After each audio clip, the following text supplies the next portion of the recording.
जैसा कि दोस्तों आप सभी को पता है कि इस वीडियो के माध्यम से हम टेंसेस को देखने वाले हैं और सिंपल प्रेजेंट टेंस को देखने वाले बेसिकली। और ये वीडियो ज़्यादातर आप सभी के लिए खास रहेगा क्योंकि आप कोई किसी स्कूल्स में पढ़ रहे हो या फिर किसी चीज़ की तैयारी कर रहे हो या फिर आप इंग्लिश बिल्कुल भी नहीं जानते हैं या फिर सोचते हैं कि हमारा सेंटेंस कैसे बनेगा या फिर इंग्लिश में सेंटेंस कैसे फ्रेम करते हैं। फ्रेम करते वक्त आपकी क्या क्या मिस्टेक्स हो जाती हैं, तो इस वीडियो में हम आप को कुछ रूल्स बताने वाले हैं जिसके माध्यम से आप अपना सेंटेंसेस को इम्प्रूव कर सकते हैं। तो चलिए शुरू करते हैं हमारा आज का ये वीडियो। तो सबसे पहले आपको मैं रूल बता देता हूँ। यहाँ पर सिंपल प्रेजेंट टेंस की बात कर रहे हैं हम। सिंपल प्रेजेंट टेंस में यहाँ से बेसिकली सिंपल सा एक जो है सेंटेंस का रूल दिया गया है, या कह सकते हैं ये मेन रूल है, और इसी की बेसिस पर हम बहुत सारे सेंटेंसेस को फ्रेम कर सकते हैं ईजिली। जैसे हमारे पास रूल दिया रहेगा कि पहले हमें सब्जेक्ट लिखना रहेगा, फिर वर्ब का इस्तेमाल करना पड़ेगा, और हमें ध्यान देना रहेगा अगर जो हमारा सब्जेक्ट सिंगुलर है तो वर्ब में एस और ई एस में से कोई एक लगेगा। ठीक है, यानी या तो हम आइदर एस यूज़ करेंगे या तो फिर आइदर और ई एस। ठीक है, उसके बाद देन ऑब्जेक्ट पुट करना रहेगा, देन अदर वर्ड हो जाएगा। अब सब्जेक्ट क्या होता है? सब्जेक्ट बेसिकली क्या होता है? किसी भी सेंटेंस का इंपॉर्टेंट पार्ट होता है। In other word we can say that subject is a doer. जो सब्जेक्ट में कोई मतलब सेंटेंस में जो कोई काम करता है या जिसके बारे में बात कर रहे होते हैं वही हमारा सब्जेक्ट होता है। और वर्ब वर्ब तो आपको पता ही होगा, डूइंग वर्ड होता है जिस जिस शब्द से किसी एक्शन का बोध होता है या फिर एक्शन डिनोट करता है एक्शन, उसे हम वर्ब कहेंगे। या हिंदी में कह सकते हैं ऐसे बहुत सारे वर्ड जो एक्शन को डिनोट करते हैं जिसके अंत में हिंदी में ना आ जाए। जैसे आप कह सकते हैं कि उठना, गाना, चलना।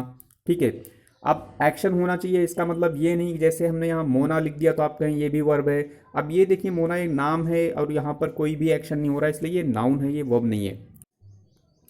ई एस कहाँ पर यूज़ करेंगे? जब देखिए वर्ब के लास्ट में या एंड होता है वर्ब कोई, अगर जो ओ एक्स और सी एच एस एच से एंड होता है कोई वर्ब, तो उसमें हम ई एस का ऐड करेंगे। जैसे हम कह सकते हैं एस एच से जैसे हो जाएगा ब्रश, तो ये वर्ब है। अब ब्रश एक नाउन भी होता है, वर्ब भी होता है। देखिए यहाँ पर एस एच आया, तो अगर जो हम यहाँ पर सेंटेंस फ्रेम करेंगे, अगर जो हमारा सब्जेक्ट सिंगुलर रहेगा तो यहाँ ब्रशेस हो जाएगा, ऐसे वॉशेस हो जाएगा।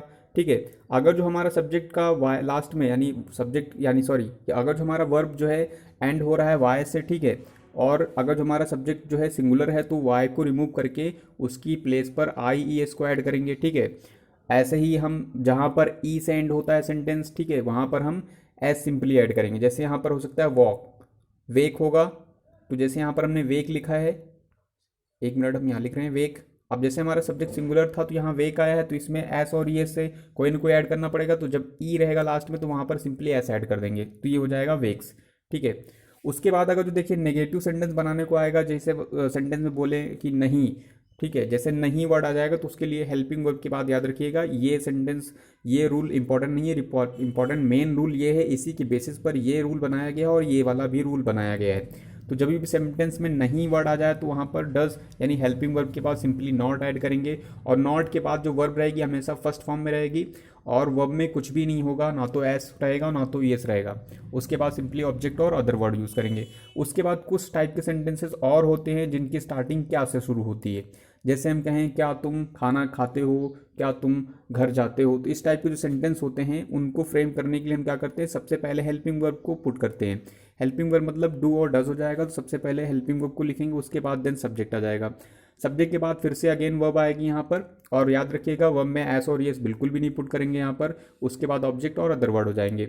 अब देखिए ये सारे के सारे रूल्स ये बन रहे हैं बेसिकली ऊपर वाले फर्स्ट सेंटेंस से रूल से बन रहे हैं सारे सारे रूल।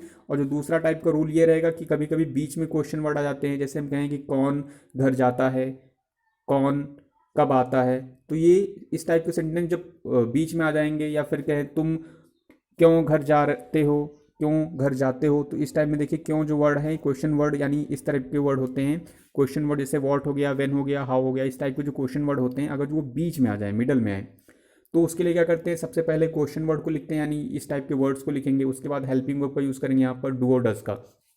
उसके बाद देन सब्जेक्ट और फिर यहाँ वर्ब और ऑब्जेक्ट। अब देखिए नॉट हमने किसी भी सेंटेंस में नहीं लगाया, अगर जो सेंटेंस में नहीं शब्द आ जाएगा, क्या नहीं, ठीक है, जैसे क्या से आ जाए और उसमें नहीं भी रहेगा तो याद रखिएगा आप जो है सब्जेक्ट के बाद यानी यहाँ पर नॉट का इस्तेमाल कर सकते हैं, आइदर यहाँ पर या फिर स्टार्टिंग में वर्ब के पास में नॉट का यूज़ इस्तेमाल कर सकते हैं। दोनों जगह पे करेक्ट रहेगा, एकदम सही यूज़ रहेगा। जैसे यहाँ पर क्वेश्चन वर्ड के साथ में आप यूज़ कर सकते हैं। यहाँ पर जैसे क्वेश्चन वर्ड का जो यू रूल है इसमें या हेल्पिंग यहाँ पर है, तो यहाँ पर आप नॉट का इस्तेमाल कर सकते हैं या फिर यहाँ पर इस्तेमाल कर सकते हैं। ठीक है, अब बात करते हैं कि कौन से सब्जेक्ट डू के साथ यूज़ होंगे और कौन से डज के साथ। तो देखिए डू के साथ जो सब्जेक्ट यूज होंगे वो सिंपली क्या रहेंगे, जैसे प्लूरल वाले सब्जेक्ट रहेंगे। मीन्स क्या रहेगा, do is use with plural subject, जो बहुवचन वाले सब्जेक्ट होते हैं यानी एक से ज़्यादा होते हैं। जैसे कहें वी में देखिए कितने लोग, एक से ज़्यादा लोग रहते हैं। यू वैसे तो एक ही होता है लेकिन हमेशा इसको प्लूरल ट्रीट किया जाएगा। दे मतलब वे होते हैं बहुत सारे, या फिर कोई ऐसा नाउन आ जाए जो डिनोट करे कि उसमें एक से ज़्यादा लोग हैं, जैसे बॉयज़ हो गया, गर्ल्स हो गया, तो ये प्लूरल हो जाएगा, इसके साथ डू का इस्तेमाल करेंगे। ऐसे हो जाएगा डज। डज का मतलब क्या हो जाएगा, अब डज का मतलब ये रहेगा कि जब सब्जेक्ट हमारा सिंगुलर रहेगा, सिंगुलर मतलब एक वचन सब्जेक्ट रहेगा, यानी सिंगल पर्सन को डिनोट करेगा। जैसे ही एक लोग को डिनोट करता है, शी हो गया, इट हो गया, या कोई भी नेम हो जाए, तो वो सिंगुलर पर्सन के साथ आप इन्हीं के साथ ये वर्ड इस्तेमाल करते हैं। अब आप इनको याद रखिएगा। और रूल फर्स्ट वाला बहुत ज़्यादा इंपॉर्टेंट है। अब इनका यूज़ कहाँ होगा, सिंपल प्रेजेंट टेंस का, सिंपल प्रेजेंट टेंस या सिंपल इंडिफिनिट टेंस का, जो प्रेजेंट इंडिफिनिट टेंस का यूज़ जो रहेगा ये यूनिवर्सल ट्रूथ के लिए, हैबिचुअल एक्शंस के लिए ये करते हैं और परमानेंट एक्टिविटीज़ के लिए करते हैं। जैसे यहाँ पर लिखा है the sun rises in the east, इसका मतलब क्या है, जो सन है वो ये उसका रेगुलर एक्टिविटी है, या फिर कह सकते हैं एक तरह से यूनिवर्सल ट्रूथ है। तो देखिए इसमें फ्रेमिंग जो हुआ है वो वही लिखा गया है। सब्जेक्ट सबसे पहले हमने सब्जेक्ट लिखा गया है, उसके बाद वर्ब लगाया गया। अब सब्जेक्ट सिंगुलर था इसलिए वर्ब में एस और यस लिखा गया, बाकी अदर के वर्ड हैं। ठीक है, इस जगह पर ये सिंपल इंडिफरेंट टेंस का इस्तेमाल किया जाता है। दूसरी चीज़ ये रहेगी, कोई पोजीशन शो करना है तो वहाँ पर भी सिंपल प्रेजेंट टेंस का इस्तेमाल कर सकते हैं आप। जैसे this pen belongs to me, ये पेन मेरा है। I have a car, how he owns a big house, building या हाउस, ये सारे के सारे पोजीशन को शो करने हैं। फोर्थ में रूल ये रहेगा कि इस टाइप के जो सेंटेंस रहेंगे वो मेंटल एक्टिविटीज़ में बनाए जाएंगे। ठीक है, आपको लग रहा होगा कि ये मेंटल एक्टिविटीज़ जो होते हैं, इस टाइप के वर्ड जो है कभी भी कॉन्टिन्यूअस में यानी आईएनजी में इस्तेमाल नहीं किए जाते। ये हमेशा सिंपल प्रेजेंट सिंपल या फिर सिंपल इंडिफिनिट टेंस में ही इस्तेमाल किए जाएंगे। जैसे यहाँ पर हो गया थिंक हो गया, वांट हो गया, सीम हो गया, डिज़ायर, फील, लाइक, लव। ऐसे नहीं कहेंगे आई एम लविंग हर, ऐसे नहीं होगा आई लव हर। तो ये इस टाइप के जो सेंटेंस होंगे बेसिकली सिंपल इंडिफिनिट टेंस में इस्तेमाल किए जाएंगे, कॉन्टिन्यूअस या आईएनजी वाले फॉर्म में बिल्कुल इस्तेमाल नहीं किए जाएंगे। और जो फिफ्थ हमारे पास रूल रहेगा वो ये रहेगा कि सिंपल प्रेजेंट टेंस जो रहेगा उसमें कुछ ऐसे जो है सेंटेंसेस को इस्तेमाल किए जाएंगे जो फिक्स्ड रहेंगे बट वो फ्यूचर को डिनोट करेंगे। एक तरह से फ्यूचर के प्लान रहेंगे, फिक्स्ड प्लान रहेंगे, उनको भी सिंपल प्रेजेंट टेंस में बनाया जाएगा। जैसे यहाँ पे लिखा है कॉलेज पुनः अक्टूबर में खुलेगा, तो देखिए ये ऐसा लग रहा है यहाँ पर गा का सेंस आ रहा है, इसका मतलब फ्यूचर लग रहा है, लेकिन नहीं, इसको सिंपल प्रेजेंट में बनाया गया है। The college reopens in October. ऐसे यहाँ पर लिखा है he goes to Chennai next month, वह अगले महीने चेन्नई जाएगा। इसका मतलब क्या हुआ, देखिए जाएगा यहाँ पर फिक्स्ड है, फ्यूचर एक्टिविटीज़ है या प्लान है एक तरह से, तो यहाँ पर सिंपल प्रेजेंट टेंस का इस्तेमाल किया गया है। तो ये थे सारे के सारे यहाँ पर एग्जाम्पल्स दिए गए थे। ठीक है, और अब हम आते हैं कुछ यहाँ पर जो हमारे पास सेंटेंसेस दिए गए हैं, आपको थोड़ा सा रूल्स को क्लियर करने के लिए यहाँ पर आपको दिया गया एक्सरसाइज। जैसे यहाँ पे लिखा है पक्षी आकाश में उड़ते हैं, तो इसको बनाना है जैसे हमें, तो पहले हम क्या लिखेंगे, पहले हमें पता है सब्जेक्ट लिखते हैं। ठीक है, पहले हम सब्जेक्ट लिखते हैं, उसके बाद क्या लिखते हैं, उसके बाद वर्ब लिखेंगे।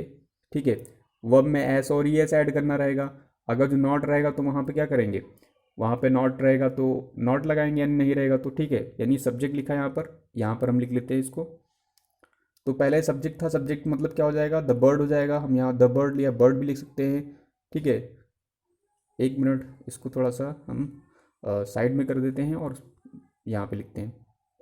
तो पहला हो जाएगा द बर्ड हो जाएगा यहाँ पर। अब देखिए द बर्ड हो गया, यहाँ पर सब्जेक्ट मिल गया हमें।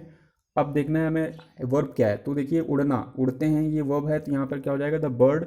अब देखिए द बर्ड, जो ये बर्ड है ये सिंगुलर है, सिंगुलर के हिसाब से वर्ब में एस और यस लगेगा। अब देखिए उड़ना यानी फ्लाई होता है वर्ब में, अब वाई आया है तो हमने कहा था वाई आएगा, तो वाई को हटाकर आई ई एस लिखेंगे, तो क्या हो जाएगा, द बर्ड फ्लाइज। ठीक है, फिर बचा हुआ पार्ट रहेगा, अब आकाश में उड़ता है तो क्या हो जाएगा, इन द स्काई। इन मतलब में हो जाएगा, इन द स्काई। ये हमारा पहले का सेंटेंस बन गया है। ठीक है, ऐसे दूसरे वाले सेंटेंस को बनाते हैं। अब जैसे यहाँ पर लिखा होता पक्षी आकाश में नहीं उड़ते हैं, तो क्या हो जाता, द बर्ड।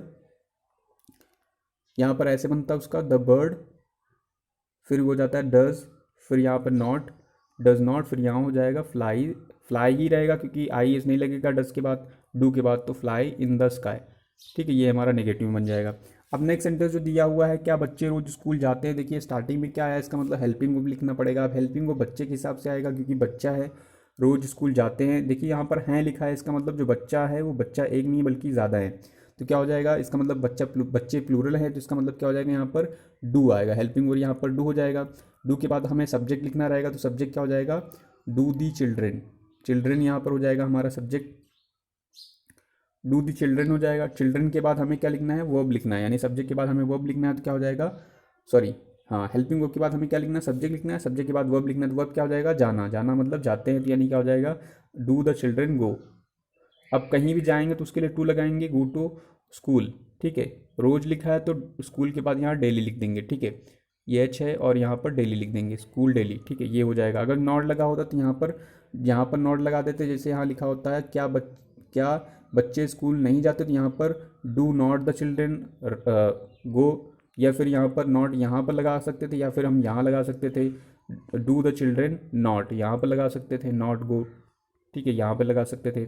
नेक्स्ट जो हमारे पास सेंटेंस है वो बाजार यहाँ होना चाहिए था। ठीक है, यहाँ पर बाजार कर लीजिए इसको, तुम बाजार क्यों नहीं जाते हो। अब देखिए यहाँ पर क्यों नहीं वर्ड आया, इसका मतलब क्यों बीच में आया, तो इसका मतलब पहले क्वेश्चन वर्ड यानी वाई हो जाएगा, क्वेश्चन वर्ड वाई हो जाएगा। वाई के बाद हेल्पिंग वर्ब आएगी, तुम के हिसाब से क्या हो जाएगा, वाई डू।